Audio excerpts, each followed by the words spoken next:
Why is it upside down? It's because they're swingers. Onefootflipper. Hi, Paige here, the One Foot Flipper, and this is the 48th birthday episode of One Foot Flipper. It is my birthday, and honestly, hasn't been the greatest one. Spent most of the day trying to repair a lawnmower. Daughter went out to do the semi-annual mowing of the lawn. Yeah, we only mow our lawn like twice a year. We're one of those kind of people, but we also don't have a front yard. And the lawnmower got about 10 feet before it ran out of gas. And then I spent the next 2 hours trying to get it to start again once we got it fresh gas and everything. You know, took everything apart, cleaned the spark plug, cleaned the carburetor, everything else. And then by the time I was done, I was in so much pain, I couldn't really even walk. And so yeah, I thought I'd try to make this video. So went to make this video, and honestly, didn't go much better. I made this entire video once already. Did you know that? Bet you didn't know that. And guess what? Most of this video is me talking about stuff that's on my screen. Guess what I did? Not only did I not start the video recording software for the screen, I didn't even load the software, which is more embarrassing since I did a visual cue to see on screen so I could sync the two videos up. But I didn't load or start the software. In other mistakes I've made recently, I've lost my mileage log. Don't know where that is. I can make up everything I've missed writing in it because I've been keeping track of it, but where is the log itself? I need it because I kind of have like the last 7 months of my mileage in it, and I don't have that memorized. I can't recreate all of that from scratch. Anyway, let's look at some sales that I've had in the last month that just blasted out the money.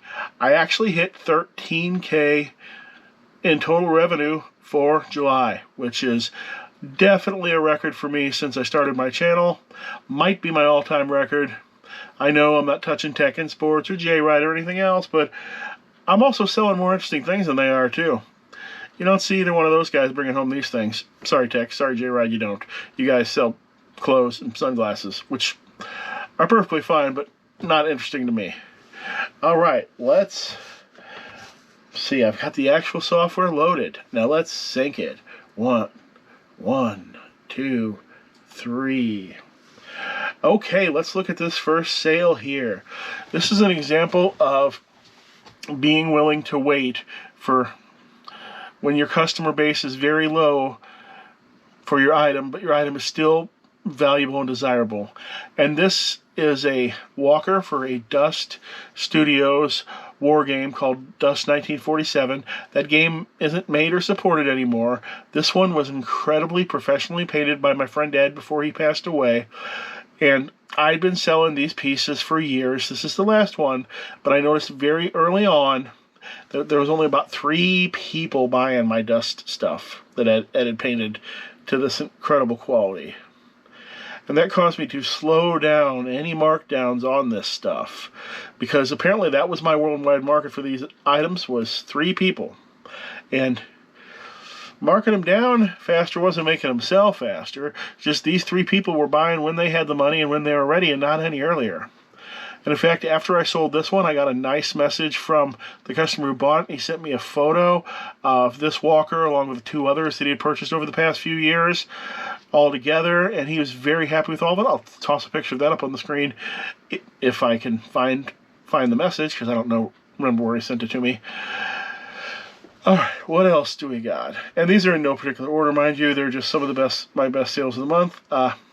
Glass. I hate glass. I try not to pick it up, but I know these lemon trees are a thing. This was 13 inches tall. Got this at the Goodwill bins. So it cost me like probably $2. The glass is nearly free at our Goodwill bins. Thing is, my wife passed this up. A whole bunch of other resellers passed this up. But I saw it and I knew it was money. And I grabbed it. Even though it's not in perfect condition, it needs touch-ups on a lot of the ends of the lemons. And I put that in the description. It did take about a year to sell, but I got $99.59 for it. Which isn't bad. And it wasn't too hard to pack either. Luckily, I had the right box in stock. A lot of times stuff like this messes me up just because I don't have the right shaped box. Sold these 2 Pokemon banners.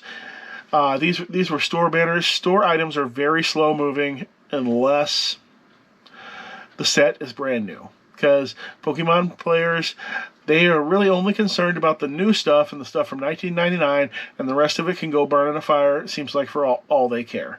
And since this wasn't from the new set, it took quite a long time to sell.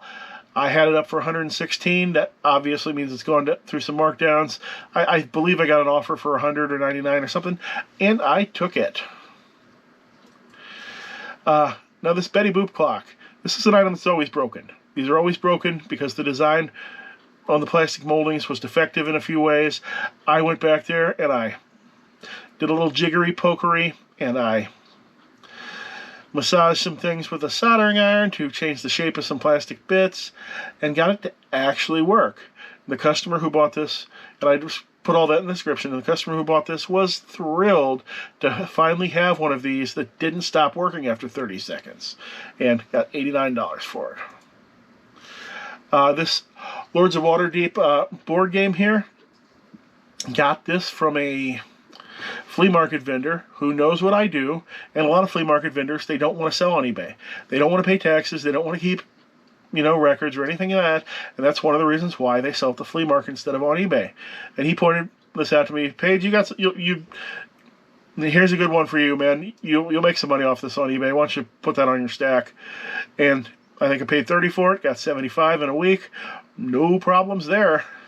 Well, he might have waited Lord knows how long to sell this game himself at the flea market, so it worked out for both of us.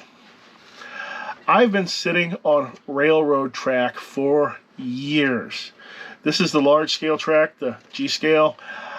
I had listings for straight and curved, single pieces, and those were selling for a while, but then eventually they just stopped selling. And I realized that I had 3 or 4 tubs full of this stuff. I pre-packed all of it into pre-packed boxes, and I started lowering the price on them pretty aggressively because you don't want to sit on model train stuff.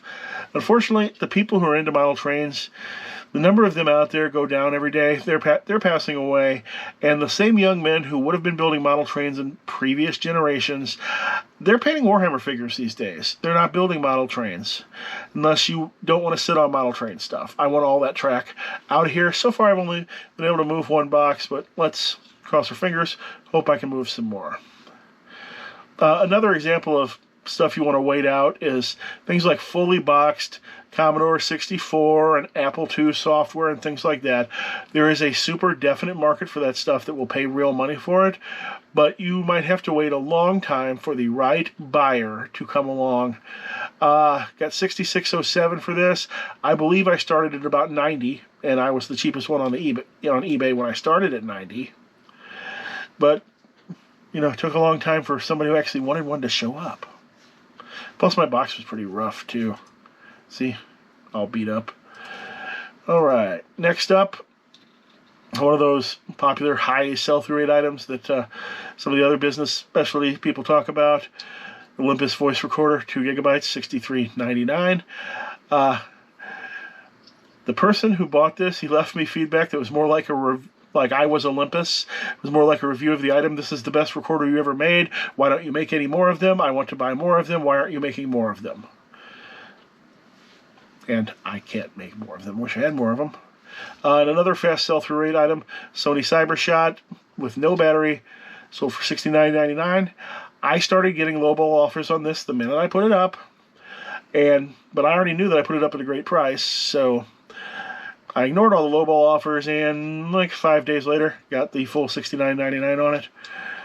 Not bad for something that I don't even know where it came from. This here is me just salvaging some of Julie's old toys that she didn't want. She had a huge R Generation doll collection. That's the Target version of American Girl dolls. And this is just a kitchen with accessories, and it took quite a long time to sell, and I lost some money on the shipping on it because the box was so big. Did you know that broken stompers are worth money? Here's 2 of them. $61.11 for 2 broken stompers that I probably pulled out of the bottom of the Goodwill bins. This is an example of a Happy Crap box. None of these items are functionally good enough, in my opinion, to sell on eBay on their own. They will sell shipped for just over the cost of shipping.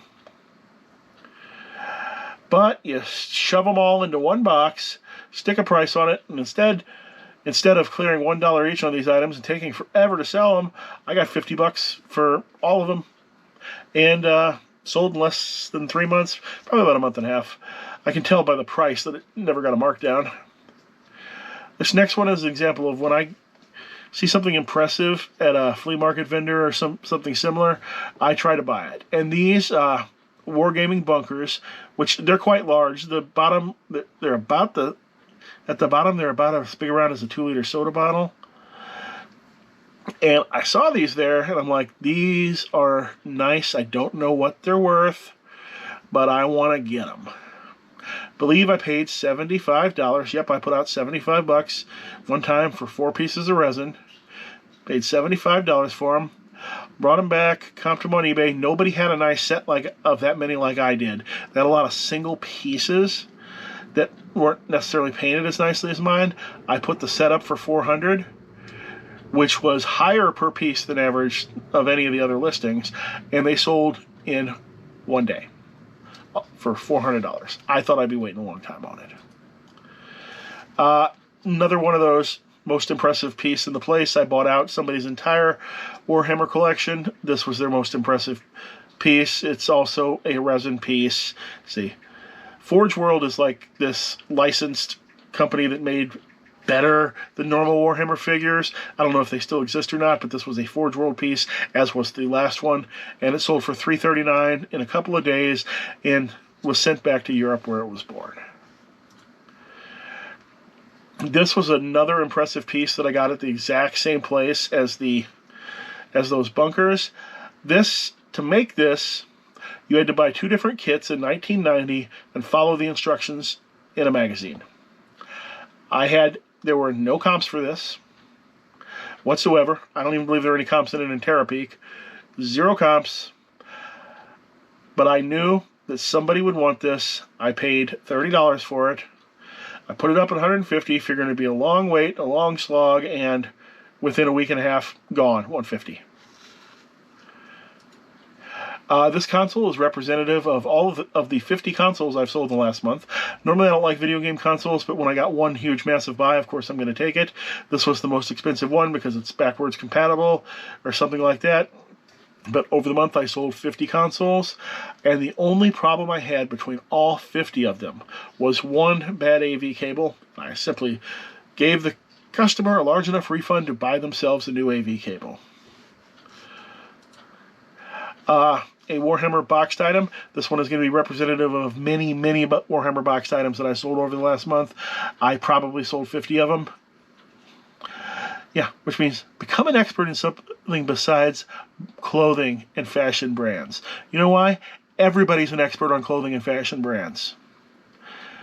Learn something else and really cash in on things like this incomplete box set that sold for $219.99. And this would have probably been passed by hundreds of resellers who would not be willing to pay the $50 at the flea market for it because they don't know anything about anything other than clothing brands. Nintendo Switch bundle sold $169.95. This one scares me though. It is going to a freight forwarder in Florida, and I hemmed and hawed about whether I should try to weasel out of it or not, but the customer did have a huge number of feedback. Finally ended up sending it. They attempted to deliver it on Saturday, but of course the place was closed. Now I've got my fingers crossed to see if it'll possibly get properly delivered Monday. They didn't try to do the trick where they put the zip code wrong, so let's just hope that I don't lose this thing. Because otherwise, that's quite a lot of money to lose, because I didn't get a super duper deal on this or anything. Okay, Magic the Gathering sealed deck here sold for $143. This is representative of a huge amount of sealed Magic the Gathering and Pokemon products that I sold both on eBay and on TCG Player over the last month. In fact, I sold 10 of the same sealed Pokemon product in 1 week between TCG Player and eBay. eBay owns TCG Player. TCG Player specializes in all the collectible card games. The prices are not always the same on eBay and TCG Player though, so when you've got those products, you might want to check both, because in the case of the Pokemon one, it was selling for $6 more on TCG Player, but it was also selling quicker and easier on TCG Player. I ended up moving 8 of them there and only 2 of them on eBay. And finally, I sold an Apple keyboard, $119. I pulled this out of the Goodwill bins, so I probably paid $4 to $5 for it at the most, and plenty of money for it. And it would have been worth the $4 to $5 even if it didn't work. All right, I guess that's all I've got for today. If you know people who pull things out for $4 or $5, even if they don't work, tell them about this channel. I could use the subs. Thanks, and hope to see you again soon. See, that's One Foot Flipper's nonsense video. Alright, now that it's just us, I'd like to say that I'm pretty excited because I've only got about another 4,000 or so to slog into retirement accounts this year before I have them maxed out for both me and my wife. Then I can actually spend some money on something I want to, and I really want to repair my truck. Finish it up. You've seen a few pictures of this thing. I got it years ago, and it currently, convertible top kit's not finished, although I did order the stupid piece of metal I need to finish it, and it leaks gas and doesn't run right, and I can't take it to a real mechanic until I fix the roof. I couldn't fix the roof because I was missing a $20 piece of metal, which I ordered. Is there anything you're looking forward to buying with your reselling money? If so, tell me about it in the comments.